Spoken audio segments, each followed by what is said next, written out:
আমার চোখে দেখা যে বলছে যে হিকমত অবলম্বন করতেছি আমরা উপরে দিয়ে একটু এরকম দিই, কিন্তু আসলে এটা আমরা আলে হাদিসের প্রতিষ্ঠান, সহিহ আকীদার প্রতিষ্ঠান। এখন একটু হিকমতের জন্য আমরা এইভাবে থাকি, পরে দেখা গেছে হিকমত করতে করতে পুরো বেদাতি প্রতিষ্ঠান হয়ে গেছে। এত হিকমত যে হিকমতে বেদাতি প্রতিষ্ঠান হয়ে গেছে।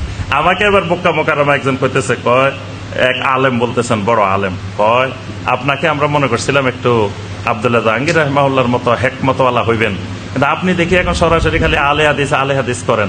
তা আমি বললাম যে ভাই, হিকমতওয়ালা এই পর্যন্ত অনেক দেখছি, এই হিকমতের উপকার নাই, হিকমতে ক্ষতি।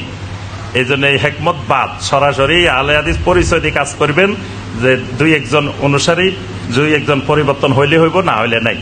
ওইরকম গোজামেল দিয়ে পরিবর্তন করি, মানুষের ধোকা দিই, পরে দেখা যাবে যে ওই সব বেদাতি হইব, কেউ সুন্নি হয় না।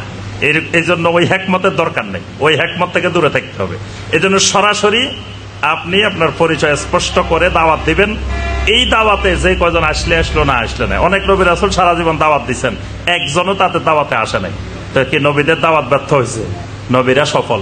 আপনার দাওয়া টিভি, আপনার আকীদা মানহাজ ঠিক রেখে দাওয়াত দিবেন, কেউ শুনলে শুনলো, না শুনলে নাই, কিন্তু আপনি সফল। আল্লাহ পাক আমাদেরকে এই নীতিমালাগুলো সঠিকভাবে রক্ষা করার তৌফিক দান করুন। আল্লাহ পাক আমাদের সবাইকে দাওয়া টিভির এক একজন খাদেম হওয়ার আল্লাহ পাক তৌফিক দান করুন।